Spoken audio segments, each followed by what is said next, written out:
guys. Thank you for coming out on this cold night. My name is Jennifer Ocasio. I'm the coordinator of the Mid-Hudson Prevention Resource Center. And what we do is we serve 7 counties of the Mid-Hudson region, including Rockland, Westchester, Orange, Putnam, Dutchess, Ulster, and Sullivan. And what we typically do is we provide training and technical assistance to community coalitions, to prevention providers, to community members like yourself on a multitude of different topics. One of the things that we teach on are drug trends, what's going on. And so one of the big drug trends that we're seeing recently across the country, but definitely here in the Northeast, is the rise of vaping. So that's what we're going to talk a little bit about tonight. I am open to questions and comments during the presentation. I want this to meet your needs, okay? So if I'm moving too fast through something, if you need me to slow down, if you have a question, if I've used a term that you don't understand, please stop me, let me know, and we'll clarify that, okay? So tonight is going to be an overview of the harmful risks and concerns of vaporizers. And not only the products themselves, which are dangerous. We were talking earlier about a gentleman who lost his front teeth and his hand, and part of his hand was burned because his e-cigarette or vaporizer exploded in his mouth while he was using it. So there is harm associated with the products themselves, but there is also harm associated with the items the things that they're using in the vaporizers. So what we're going to talk about tonight are e-cigarettes, vape pens, vape mods, hookah pens, hookahs. We're going to talk about what those things are, what the differences are, what the similarities are. We're going to talk about who's using these products. END or ENDS stands for Electronic Nicotine Delivery Systems. That is what the Food and Drug Administration has determined this class of products to be called. So we're going to talk about who's using them. We're going to talk about the marketing, because there's some really serious marketing going on that very closely mirrors the marketing that we saw of tobacco. And we're going to talk about that. We're also going to talk about the major concerns and what can be done to address these concerns. So in 2014, Oxford Dictionary, which as I'm sure many of you know, every year they release the word of the year. And the word of the year, as they define it, the international word of the year, is reflecting the ethos of the year and the word's lasting potential as a word or phrase of cultural significance. So in 2014, they determined that the word of the year was vape, okay? And you're gonna see in the data that we have, we really started seeing a spike in the use of these products right around that 2013, 2014 mark. So what do they define vape as? Well, as a verb, they define it to inhale or exhale the vapor produced by an electronic cigarette or similar device. And as a noun, it is an electronic cigarette or similar device, the act of inhaling and exhaling the vapor. So that's when kids talk about vaping, that's what they're talking about. So what does vape culture look like? Well, looks like this in some cases. Looks like that as well. These are 2 examples of how heavily they are marketing to specific genders. They really do say things like, get one in every color, match every outfit you have, okay? Sparkles, all that stuff. Things are customizable these days. You can go onto the websites and really say, I want it in this many sparkles and Swarovski crystals and whatever. So they're heavily marketing it. They're also marketing it for men as well, right? Lots of metal, lots of glass, lots of really sort of hardcore type things. I mean, this is called Kick Ash is the name of this company. And we're gonna talk about the significance of that. Because when somebody says to you like, kick butts, right? We talk about, there's a kick butts program, which is a tobacco, reduction program and teaching kids to not use tobacco products. Well, when they take something like Kick Ash, right, you immediately think, okay, it's an anti-smoking thing, but it's not. They also do things like this. They have cloud competitions where they blow different shapes, and everybody wants to try to blow the most intricate shape or intricate cloud. They also have the biggest cloud competition.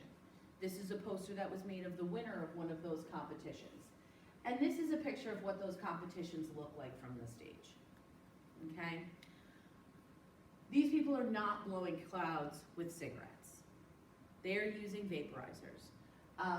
And I mean, just look at the air in that room, okay? Vapor typically dissipates very, very quickly, but when you put that high of a concentration in a room of anything, it's gonna stick around for a little bit, right? So, you know, we have to take into consideration the secondhand vapor, because we're not allowed to call it secondhand smoke, okay? So now I have a short video for you guys that we've put together.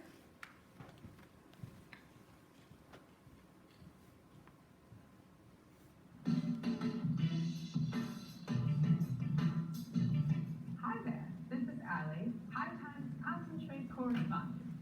Over the last few years, concentrates have become the biggest thing to happen to pop culture since, well, pot. But as the popularity of dabs continues to grow, so are questions about the many forms these concentrates can take. All concentrates are made through a process called extraction, where marijuana's main ingredients are concentrated into an essential oil. The main three solvents used to create dabs are butane, CO2, and ISO, isopropyl alcohol. After extraction, the resulting dabs can look very different. Today, we're taking a closer look at the three main types of concentrates: shatter, butter, and oil. Oil is a gooey, sticky liquid that can be kind of hard to handle, while butter has a creamier consistency from being whipped. Finally, shatter is smooth, clear, and solid. All three can be used in vape pens and oil rigs, but finding the right concentrate for you is a matter of preference. Hey everyone, Jen Bernstein, High Times Managing Editor here. We asked 27 of our closest friends and colleagues to test over 100 different flower and concentrate vaporizers. Judging things like how they hit, their durability, stealth, and packaging, we found the very best vape pens for you. Here are the top 5 concentrate winners. Last year, Dab OTG took top honors, the 710 King Pen, the smooth-hitting two-tone metal daberizer. Coming in a close second, the Dr. Dabber Ghost was applauded by judges for its super hits. The Puffcoat Pro scored big for its amazing hits, leaving judges high in the clouds, while they admired its sleek and simple design and compact retro carrying case. Hey, Matt. What's up, man? How many ohms you vaping there? Probably about 0.537. 0.537? So last week, man, I'm doing 0.538 right now. Does this taste burger? Bro, do you want to meet me at the shop? Hey man, do you mix your own juice? Dude, I can do 20 of those so good. Yeah bro, I need to get some juice. I'm running low. Is your cotton organic? I'm literally the king of clouds. This is my favorite flavor. I cloud up my car every morning. Does juice card? How many ohms are you running? What juice will blow the biggest cloud? Dude, we should enter a cloud blowing competition. What kind of watts is that thing pushing out? Bro, I just built this sickest coil. You gotta check it out. Can I see that? What kind of mod is this? Do you watch Rip Trippers? Do you know any tricks? And I was literally blowing circles around them. Do you have anything that tastes like frozen tropical tangy moonshine mountain frost? So that's a compilation of 2 separate videos, okay? So the first one is by High Times, and it is what we're seeing when it comes to the marijuana concentrates. That was a very brief overview of how the concentrates are made, what they're called, and how they're used. The biggest thing about them is that when they're used in the vaporizers, there is almost no smell to it. So the old adage of, you know when your kid is smoking pot in their room because you can smell it in the whole house, or as a police officer, when you pull over a car and they roll down the window, you can usually smell that immediately, whether they smoked 5 minutes ago or 2 hours ago. The smell is very strong and stays. With the vaporizers, the smell tends to be a lot less, which is a problem, right? It limits our ability to detect these things. The second video here, you can look up the full video on YouTube, that is an edited version of it. It's called Vapors Say What. That's the language that our kids are using when they're talking about vaporizing.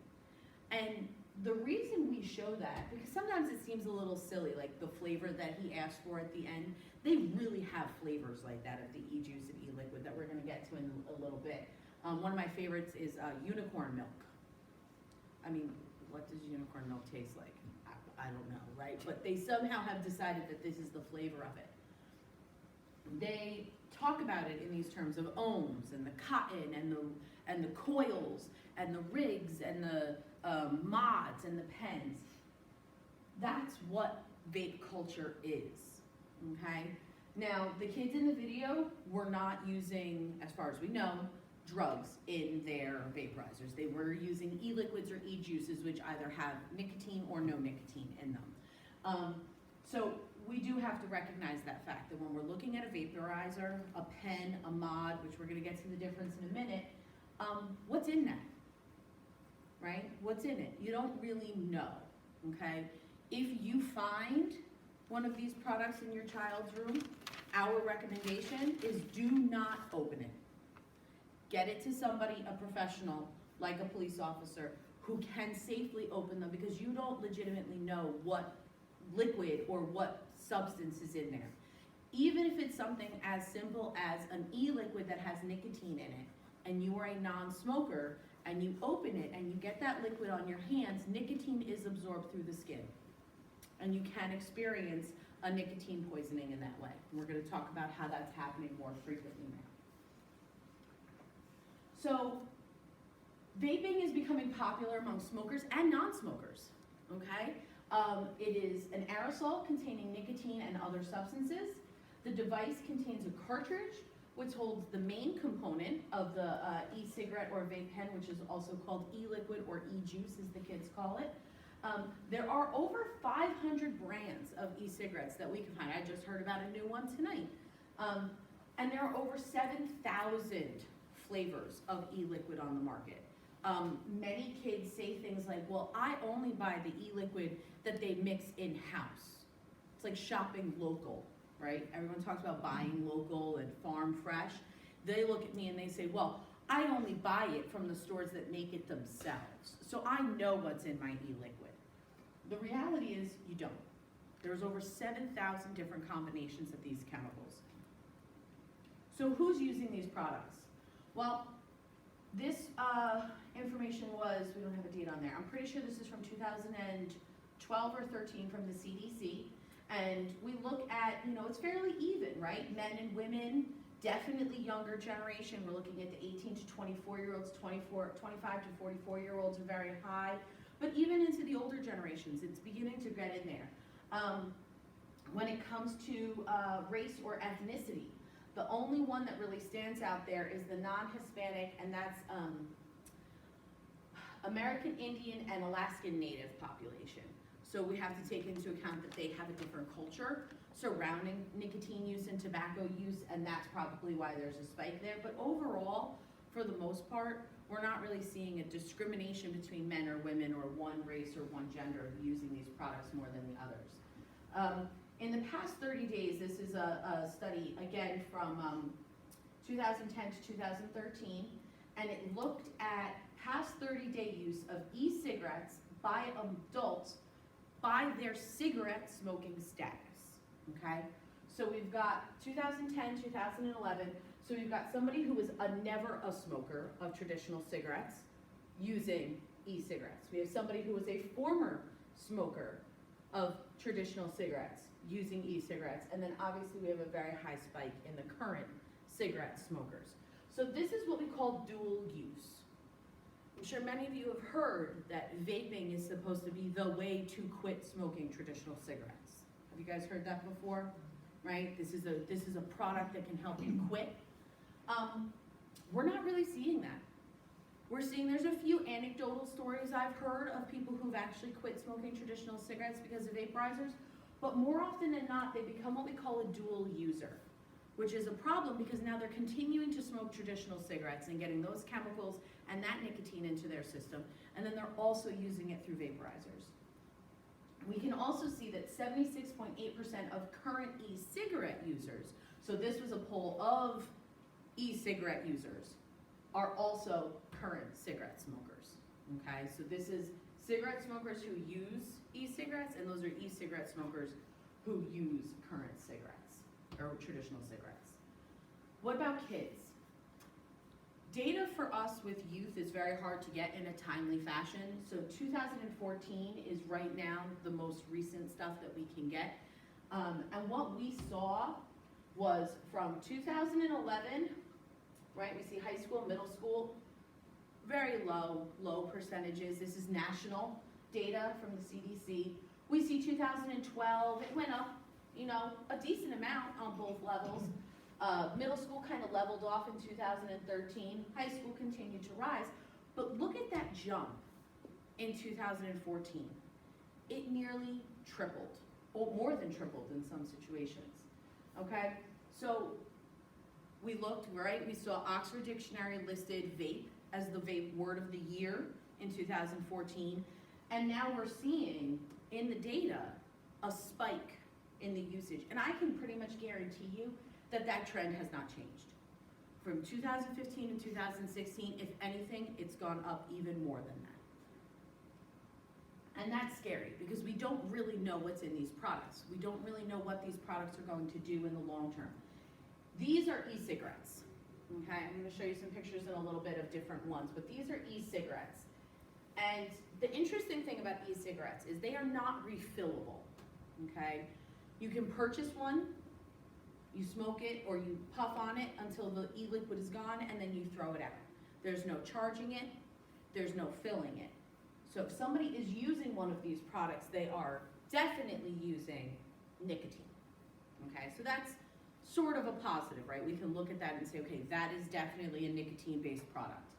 But how do they work? Well, all of them have the same same components. They've got an indicator light, a battery, they've got a vaporizing chamber, they've got an ingredients cartridge, and then they've got a tip. What we see here is what happens in the cell there. We see that the product goes in, it gets vaporized, and then we inhale it, okay? So it's not air, it's not smoke, it is vapor. It is not water vapor, okay? When we say vapor, we think of water vapor. It is not water vapor. These are examples of different products. Now, I know we do have a bag of products that I usually bring with this presentation. One of my coworkers had taken it with her to another training that they did today, and I was not able to get it back from her before I had to leave for tonight, so I do apologize for that. But we have a lot of pictures in here, and I can talk to you guys more about it. So on the left-hand side there, we have mods.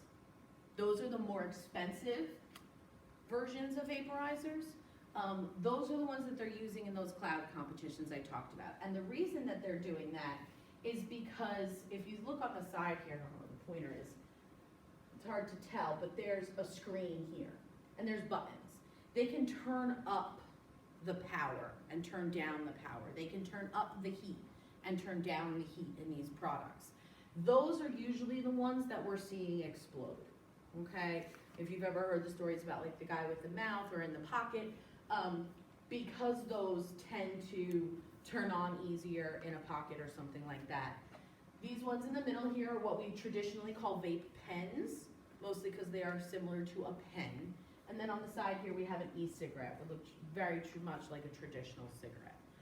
Both the mods and the pens are refillable, rechargeable, and they have replaceable parts. The e-cigarettes on the end here tend to run similar to a pack of cigarettes, a little bit cheaper, $5, $6, something for a single one.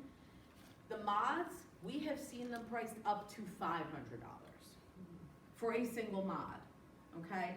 So that's the price range that we're talking about, and literally every single one in between, okay? Here are some more examples, okay? So we've got mods up here, you can see a little clearer the screens. Anybody in here teachers? I know Norma, but anybody else in the classroom a lot?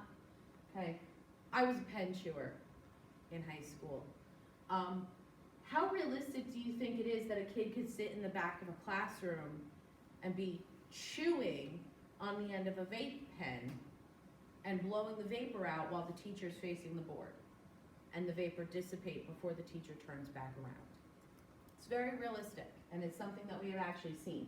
So here you can see how much like a pen it looks like, how hard they are to detect, to the point where on the end over there, they've made them to look exactly like pens, okay? Got them all different colors. That's a mixture. Those are all vape pens up in the top there. And then over here, That's how easily they are charged. Plug them into a USB. Who doesn't have access to a USB port these days, right? Computers, cars, all of our cell phones plug into USB ports into the wall. Those chargers can be used to charge one of those, okay? So we're really seeing that this is something that is expanding and growing. These are examples of the e-liquids, okay? Talk about colorful, sweet flavors, right? Who goes for this stuff? Who wants something that's called blueberry flapjacks, right? Have you guys ever had a blueberry flapjack cigarette? For those of you in here who are smokers or former smokers, right? Who do you think are using these things? Who are these things being marketed towards, okay? The piece of this is that kids are very, very brand focused, okay? So what do you see over here? What cereal is that? Fruit Loops, right? This is Crunkberry, Crunchberry, right? We've got Grape Flakes, and we've got Apple Snacks, okay? Kids tend to be very brand focused with that kind of stuff. We were in a school recently, and there was a kid in the hallway who was talking to his other friend, and they were like, so excited. He was like, have you tried the Sour Patch watermelon yet? And the other kid was like, no, really? Is it that good? He's like, it's amazing. We have no idea what they were talking about. Were they talking about candy? Possibly. Were they talking about something like this? Possibly. Were they talking about an alcoholic beverage? Possibly, right? So these companies know that, and that's what they're focusing on. When we look at the nicotine levels, this is traditional nicotine level in a pack of cigarettes. Yes, light cigarettes do actually have less nicotine in them, okay? A regular pack of cigarettes can be up to 30 milligrams. On the side there, we do know that these e-liquids can have 0 nicotine in them, okay? The problem is, who's checking that? Does anybody know who's regulating that? Probably no one. No one right Considering now. what's regulated about everything else. No one is regulating household products. No one is Absolutely. regulating cosmetics. Absolutely. No one is regulating pretty much anything. Right? And that's the big issue with this stuff. We're talking, there are not even child-safe packages on some of these products, okay? So what recently happened was the FDA took over control of tobacco products a couple of years ago. I don't know if you guys remember this, but they did away with flavored nicotine products, except for menthol. The reason that I know that is I used to be a smoker, and I smoked clove cigarettes. And when the FDA took over, clove cigarettes were gone, okay? So the reason that they did that is because studies have shown over and over again by adult smokers that they started smoking when they were a teen with a flavored product, okay? We are now reintroducing that to our kids. The FDA has announced that they are beginning a study, and they're beginning to look at the regulation of both the pens and the e-liquids. They, I believe, producers have 3 years to fill out paperwork and get it submitted. I think they have a year to fill out the paperwork and get it submitted, and the FDA has 3 years to do the research. The very first thing that they did, which did not impact us in New York, because it was always 18 or over to purchase these products in New York, is they made it nationally, you had to be 18 or over in order to purchase these products. Unfortunately, most of these products are available online. This gentleman and I looked up a product just a minute ago. What did you have to do to confirm your age? Click a button. Yeah. What happened if you didn't click that button and say continue? Probably be like, excuse me, don't forget to click this button. Can't view our page until you click this button. Okay, so we're not really making sure that this isn't getting into the hands of kids. So less harmful doesn't mean safe. And this is one of the biggest things that we look at, because this is from 2010 to 2014, beginning of 2014. This is nicotine poisoning calls to poison control, okay? So we've got Traditional cigarettes up at the top there, which, yes, is it very high? Absolutely, but cigarettes have been around for years. So the reality is, if you spread that out over how long cigarettes have been here, it's remained kind of steady. But look at this. Look at this rise in calls around poisonings because of e-liquids or e-cigarettes. Most of that is due to the fact that there is no child-safe packaging on these liquids. The liquids get open in somebody's purse. A child walks up and grabs a bottle and opens it, and they now have the nicotine on their hands, and that leads to a poisoning. So just the nicotine alone in these products is not safe. What happens to the developing brain of a teenager when it's exposed to nicotine? Well, nicotine is highly addictive. It is toxic to developing fetus and impairs fetal brain and lung development. I mean, we all know, right? When you're pregnant, you're not allowed to smoke, you shouldn't drink, right? So it's the same thing for a teenager. Teenagers' brains are still developing, and exposed to these products, they can cause, a stoppage in that development. It may produce lasting adverse consequences for the brain development in adolescence, and people can be easily poisoned through absorption, inhalation, and ingestion. We used to have, and we had to get rid of it, we used to have a bottle of the nicotine, of the e-liquid without nicotine in it. When I opened that, if I opened it in this room, I'd say about 30 seconds it would take for you guys in the back row there to smell it. That's how strongly scented and sweet these products are. Kids smell them. They think it's a juice. They drink it, okay? That's what's going on. That's what we're seeing. So what else is in these liquids? What else is going on in these products? Because this is the big thing, right? So we've got some that don't have nicotine in it. So what's wrong with those products? If it doesn't have nicotine, why can't kids use it? Because what we've found in some small studies is all of these other products in those liquids. We see things like formaldehyde. Everybody in here know what formaldehyde is? Yes. Right? It's used to embalm corpses to keep us from, getting yucky, right? We've got heavy metals, nicotine. We've got a number of different things that I can't even begin to pronounce. But the big one that I want to talk to you guys about tonight is one that's over there on the left-hand side. It's hard to read. It's called diacetyl. So diacetyl is actually a flavoring, okay? It's actually a flavoring, a butter flavoring in microwave popcorn. Wow. I love microwave popcorn. Like, love it. It's my favorite thing. It's also killed the workers that have fallen into the vats. Yes, it has. So what happened was, it is approved as safe for ingestion. But over time, these workers in these plants started developing these lung conditions that didn't really match anything we had seen before.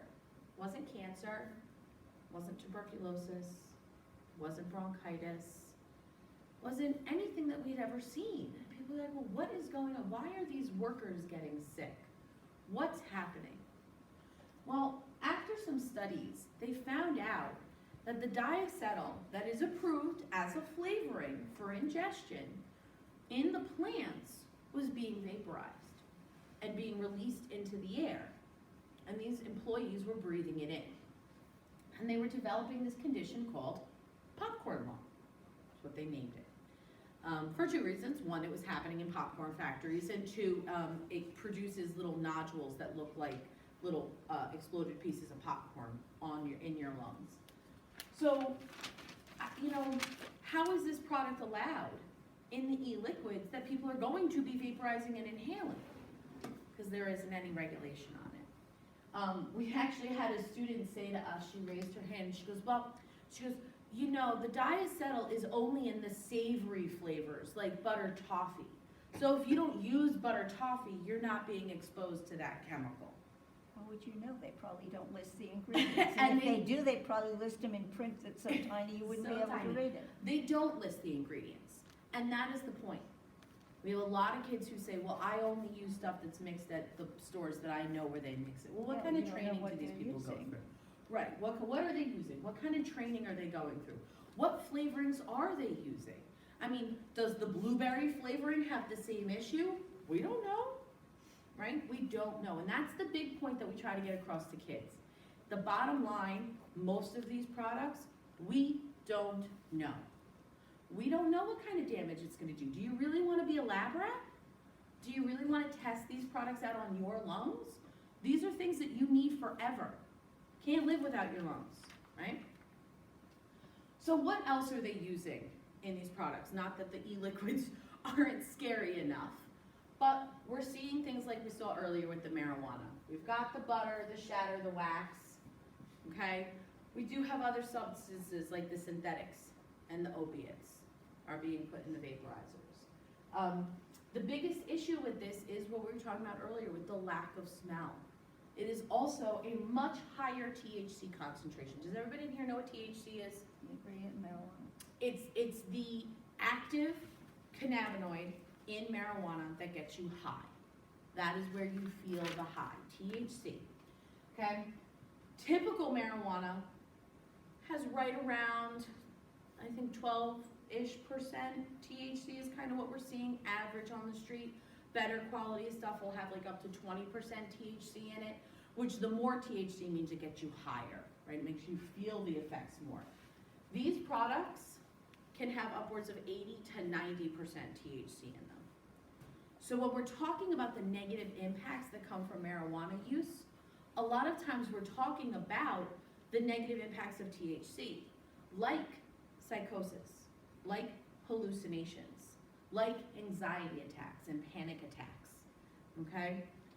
We were listening to something in the office the other day, and it was a 911 call from a man and his wife who, while it was funny the way they were talking, but the reality is it's not funny.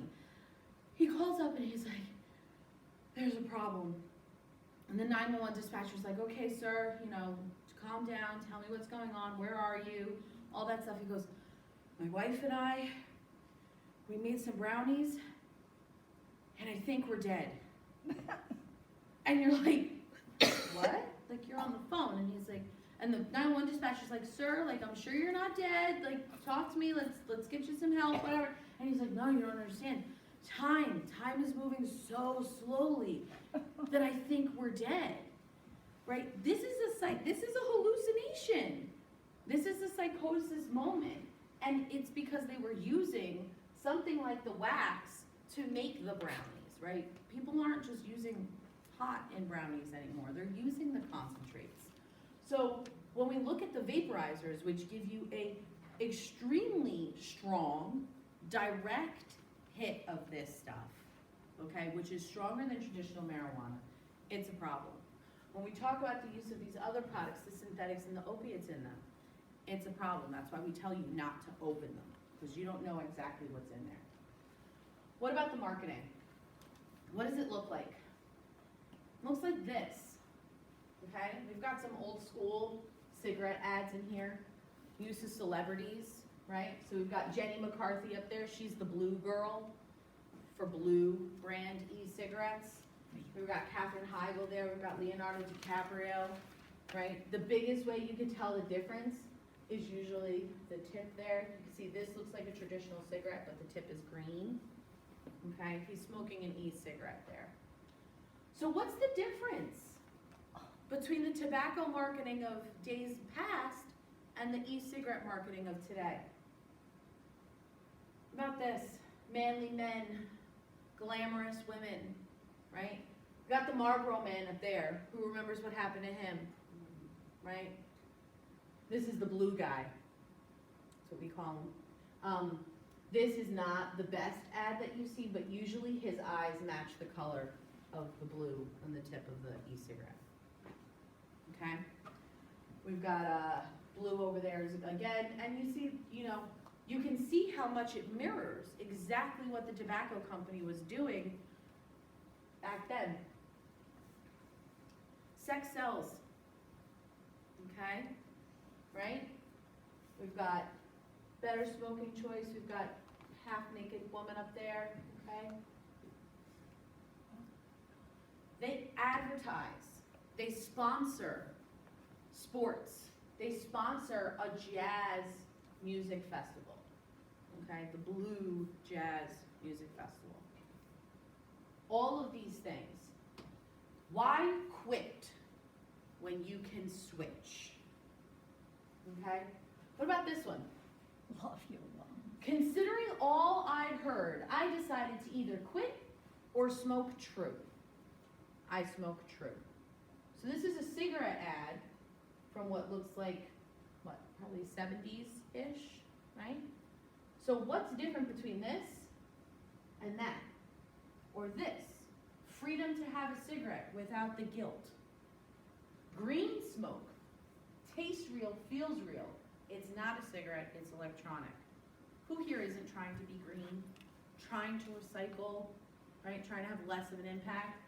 Think they're capitalizing on that? I thought this was for tea. I almost took that ad out of this slide because I was like, why do we have a tea slide in there, or tea ad in there? It's not for tea. It's electronic cigarettes. Okay? So, all of this stuff, lung candy. Lung candy? Right? All of this stuff, and our kids are seeing this. They are absorbing it. Remember when Santa used to smoke? I do. Okay? Now we've got our blue guy, Bob. His alias is Mr. Cool. Okay? We've got the Vape It frog over there. I personally am a product of Joe Camel. I grew up my whole life with my mother smoking Camel cigarettes. I had Camel t-shirts. I still to this day have a Camel jewelry box from when she would get those little dollars and she'd turn them all in. Okay? That's what we're seeing now with the electronic cigarettes. Do you guys, I remember these. I was in high school when those came out. So I distinctly remember those, right? Cool Midnight Berry. What do you guys think about this one?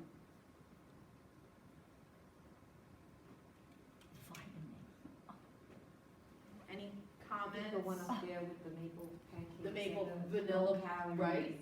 Yeah, For the 0 young girls, calories, right. 50 servings. Right, with the rising of Okay. eating disorders. Absolutely, and boys as well. And what do we know about nicotine? Can anybody tell me what nicotine does to your appetite? It suppresses it, okay? All of this stuff. The vitamin cigarettes, this is interesting. This is actually not a US-based company. It's an Argentinian-based company. And the gentleman who owns it says that he didn't pick the word vitamin because it's a vitamin. He picked it because vita means life. Okay? I just want to comment real quick, because this is one of my favorite things about this slide, is the flavors. We've got 5 exciting flavors. Relax, refresh, energize, calm, and grace. I'd really like to know what grace tastes like. Probably could use some. But bottom line is, again, this is what our kids are seeing. And this completely mirrors the tobacco industries. And I don't believe I have a slide in here about this, but we've done some research, and many of these companies, like Blue, Zoom is another one, are owned by traditional cigarette companies. Do you think that they're using the loopholes in the laws to market the e-cigarettes because they can't market cigarettes anymore like this? I think so. 7 out of 10 middle school and high school students who currently use a tobacco product used a flavored product. We've got 63 students who use e-cigarettes, use flavored e-cigarettes. 61% who currently use a hookah, which is a water tobacco pipe, which a lot of times can also be used for marijuana. They use a flavored product. 64% of students who currently use cigars use flavored cigars. Okay? These kids are the future cigarette users. These are the future tobacco users. These are the ones that these companies are banking on to keep their products alive and well. How are youth exposed to these advertisements? Well, there's multiple sources, right? They're exposed at retail stores. How many of you ever walk around the retail store looking at the 3-foot level? Anybody? No, right? I only do it because it's my job, and I also have a 5-year-old. So next time you're in a grocery store, even just the grocery store, my favorite is the cereal aisle. You're gonna look insane, but in the grocery aisle, get down on your knees and take a look around and tell me what you see. You are going to see all of the brand names. You're going to see all of the sugar-laced cereals. And it's like that everywhere. When you walk into a convenience store, where are the alcohol advertisements? Where are the tobacco advertisements? Very rarely are they up top. They're usually at that 3-foot level. So kids are being exposed to this in the retail stores. They're being exposed to it through the internet, which we're gonna talk about in a minute. TVs and movies, right? There's so much backlash when somebody smokes a cigarette in a movie now these days, but there is zero reaction when somebody uses a vaporizer or an e-cigarette. And through magazines and newspapers. Yeah, kids still read those things periodically, okay? So we're seeing, and this down here is those who are exposed to any source, which is our top number, the black number there. The yellow is 1 source, the gray is 2 sources, the blue is all 3 sources, and the red is all 4 sources. So kids are seeing this stuff. They're experiencing it. When we talk about marketing, so this is 2011, 2012. So if you guys know anything about marketing, right, a lot of times there's a spike in marketing, what they put into marketing in terms of dollar amount, which is then followed within a year or two of a rise in the purchase of those products. So, right, we saw the rise in 2013 and 2014. So this is just a couple of years before that. So 2011 is the dark gray, 2012 is the light gray. Look at that increase of how many millions of dollars they put into advertising through magazines. Okay? Television. There's only one on the screen that went down. Internet. Does anybody have any idea why? Why would they put less money into internet marketing rather than more? She can do it for free. Social media does it for free. Okay? Social media does it for them for free. They don't have to pay. You guys want to take a second and take out your cell phones. If you've got any social media on your cell phones, Facebook, Instagram, search #VapeLife. The last time I checked on Instagram, which was about 2 days ago, there was 8.6 million posts, public posts on Instagram for #VapeLife. Okay? That's where they get their internet marketing, is through those sources. They don't need to put any money into it, because the instant I buy a new product, I'm putting it online. Dude, best vape pen ever. #VapeLife. Okay? Newspapers, radio, typical. We don't see a lot of advertising dollars go into there. And then in terms of all media channels, look at that. They went from 6.4 million in 2011 to 18.3 in 2012. So there's obviously a market out there. They're not going to spend $18.3 million just to test something out, right? So what does social media look like? Well, oh, that was a video that never plays for us. So this is the part that's really interesting. Get social, save $5. If you post that you purchased this product, or you like them on those sources, you get a $5 coupon. Right? Again, that's free marketing for them. Kids are doing this for free for them. What are our concerns? We've got the FDA, Center for Drug Evaluation and Research, has not yet approved e-cigarettes as a safe or effective way of quitting smoking traditional cigarettes. Including all other health professionals, they have not yet determined all of the chemicals used in e-liquids and their dangers. We don't know. It normalizes nicotine use and nicotine addiction again. How hard have we worked as a society to educate kids on the dangers of cigarettes? And unfortunately, when you say to a kid, well, you could get cancer someday, that doesn't work for them. So what do we talk to kids about? Does anybody in here know what we talk to kids about when we do tobacco prevention with them? Talk about their teeth, talk about their hair, talk about their smell, talk about their skin.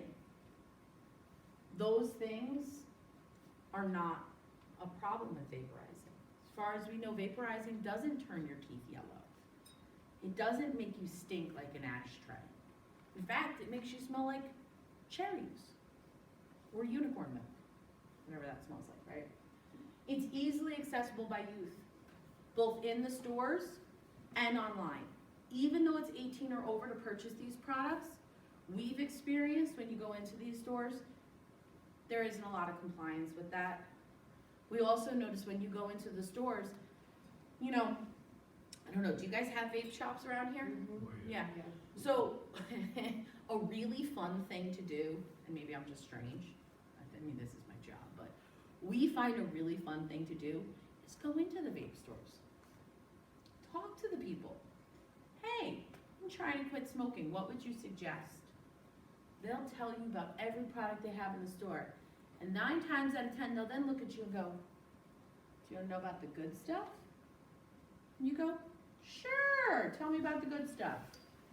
And that's when they bring on the concentrates. That's when they start talking to you about, this pen is good for bud, flowers, plant material. This one's good for concentrates, wax. Thicker, you want this product. Thinner, you want that product. Oh, by the way, we also have CBD oil here for you. What's CBD? CBD is one of the other chemicals that's found in marijuana. It's actually the non-psychoactive, the main non-psychoactive component, and it actually has been shown to combat the high that you get in THC. So unfortunately, most of the strands of marijuana out there have bred out the CBD because it doesn't get you high and it does counteract the THC. CBD has been shown to have the most sort of medical benefits. It's the one that's used mostly with the seizure reduction and things like that. There is no high associated with it. I actually did just read an article today that the DEA has scheduled CBD oil as a Schedule I drug. Marijuana proponents are saying that's not legal, that the DEA can't do that. Of course, DEA is saying, well, guess what we did, right? So, when you go into these stores and you start talking to, it's not that it's a bad person standing behind the counter, it's just that we need to educate ourselves on what our kids are being exposed to, okay? It could also be used for controlled substances. So what's being done by the government? Well, we've talked about the FDA, manufacturers and distributors are required to register. They must provide the FDA with a detailed account of their products. A lot of these products are coming from overseas. So we don't know how they're being made, okay? They also have to apply for FDA permission to sell their prices, or to sell their products. In March of this year, the DOT prohibited the use of e-cigarettes on commercial flights. And in October of last year, they prohibited e-cigarettes in checked luggage, again, due to the explosion of the batteries. In April of 2014, it became illegal to use an electronic cigarette. In New York City, anywhere traditional cigarettes are banned. Many communities are doing the same thing. Putnam County, just a little north of you guys and across the river, they've attached all vaporizers and e-cigarette devices to their smoke-free acts as well. So anywhere you cannot smoke a traditional cigarette, you cannot vape. You must be 18 or older to purchase, and there's no ban on flavors yet. As a community, what can you do? You can keep an eye out for marketing and sales that are targeting minors. Monitor media exposures and online statuses or online sales. You want to increase the awareness that it's not just harmless water vapor. Okay, attending a presentation like this, talking to your friends, talking to your kids, talking to your family members. We would really love for there to be, at a very minimum, childproof packaging. At a bare minimum, childproof packaging, which some are doing on their own, but it is not yet fully implemented. We want to have local policies that are up to date and school policies that help to prevent that. We had a situation where a school was confiscating these items only to find out that it wasn't actually in their policy and they couldn't confiscate them. So they had to go back and revise their policy for that. We want to fund more tobacco prevention and control programs, and we want to survey our youth and adults to get our local data. What does this look like here where you guys live in Pearl River? So it's the act of inhaling an aerosol containing flavored nicotine and or other, apparently that's on a timer. High school students' use has nearly tripled from 2013 to 14. We see that they're easily accessible via retail sites or websites and local stores. They could be used with multiple substances. There's limited research, and policymakers right now are trying to keep up with the industry. Okay? So that's it for me. I know we've got some local information, right, that we wanted to talk about. Do you guys have any questions or comments before we turn it over? A little overwhelming. I know. It's my husband says to me all the time, he goes, where do you keep all this information? So, I'd love to hear your local stuff. All right, good evening. I didn't know I was going to have access to a projector. My name's Joe Sullivan. I'm a detective at the town of Orangetown. I work closely with the school districts. I'm a former SRO. I'm assigned to the juvenile aid division, handling adult cases and then cases involving anyone under 16 years of age. Vaping. Dealing with the vaping on the aspects of like health concerns and stuff like that, you know, it's a countywide initiative that we participate in. What I'm here to share with you is the different uses and focusing main on the liquid cannabis or the THC concentrate that we talk about. Marijuana decriminalized in New York State back in the 70s. It's a violation, is meaning when we talk about decriminalized. It's not a custodial arrestable offense, just to give you a little lesson of what New York State is. You know, if we have you in possession of a small amount of marijuana, it's an appearance ticket, you're free to go, there's no bail, you have to show up in your court date. That's how it's dealt with in the law enforcement aspect. Once you concentrate that THC, it's actually now a crime. It's a misdemeanor at minimum. It's concentrated cannabis is the statute that you're violating. So that's the problem that the young adults are falling into. They believe, oh, it's decriminalized. This is New York. I won't get in trouble. And we are talking about high school students. And I would even guess that we're probably talking about our 8th, maybe 7th graders also. They're very innovative, I would have to say.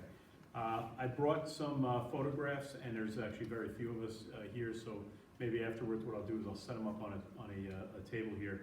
But your slideshow was fantastic. The photographs that I brought were just the different types of the oils, the crack candy type of concentrate, and then the wax. What we're seeing in our area predominantly is the crackle and the wax. The wax is a big one. What I brought with me are things for you guys to look at. You know, all the little kids, I have little ones, my 12-year-old, they have those EOS lip balms. Yeah. And you see them all over the place. So, you know, even though we don't have chapped lips and everything all the time, they're carrying around the lip balm. But when you see your 17, 16-year-old son who's never even had a chapstick or a Blistex in his pocket, all of a sudden has, one of those, tins for lip balm, and you open it up, and it looks like earwax, and you're like, that is disgusting. I don't know where you got it. This is filthy. That lip balm that you're using, that's actually concentrated cannabis. And then it's one of the things that, as I've learned and done my own research, I pass it on to my patrol guys, that when you are doing a vehicle search or searching somebody, those are the things that, we used to open up the pack of cigarettes and look to see if you had a joint in there or if you had a bag in there. And then, we look in your wallet and you have folded up dollar bill. We're looking to see if you had powder cocaine on you or a packet of tinfoil. Now I have my guys searching, saying, look for this, especially the red flag is the e-cigarette. I also have pictures of e-cigarettes in here and show you how the individual takes that wax, and they just basically They have an applier, an application. It could be even, you know, simple as a Q-tip, but it's usually like a metal, it almost looks like half of a tweezer. If you look and up dabber tool. Dabber tool, they take a little dab and they put it right in here and they screw it in and it heats it up and they vape it. Running into it in high schools. I got a report, gym class. The kids are in gym, these kids are playing floor hockey, these kids are playing badminton, these kids are like, oh, there's walking and jogging, I'll take walking and jogging. Well, basically what happens is the right group of kids say, there's coach, and at any time, I'm an eighth of a mile away from coach, so as long as I stay opposite of coach on the track, and what are they doing? They're vaping. You talked about in the classroom. The hoodie sweatshirt. We have stories of the kids vaping and then exhaling into their hoodie sweatshirt. You know, it's out there. You are the parents who are here, so I'm not too concerned about you guys. You guys are interested in learning. We're here to teach you. Myself and Norma are actually, we were just discussing, because I believe you have a train-the-trainer class in regards to this. You know, we will actually research and probably jump on board for you to get the kids and get the younger ones and cover all the bases. I know I'm talking a lot about the illegal substances and using it, but it would engulf the whole story that you guys just saw here, the health-related issues, the dangers. You know, if we have a nicotine overdose, who are you going to call? You call 911. It's the police that are usually the first guys through the door. Yes, again, if you come across a device, please don't mess with it yourself. Bring it to the police station. If you're all Orangetown residents, say, listen, we talked to Detective Sullivan. He said that somebody like him who knows about it should be able to take it apart. We're going to be putting gloves on. We're going to be doing that to protect ourselves. Please do that. So, as I said, your presentation was fantastic. Hit on all the parts that I was going to hit on, and I do have extra photographs that I'll set up on the tables for you guys. And I appreciate your presentation, and I appreciate all you guys coming tonight. Thank you.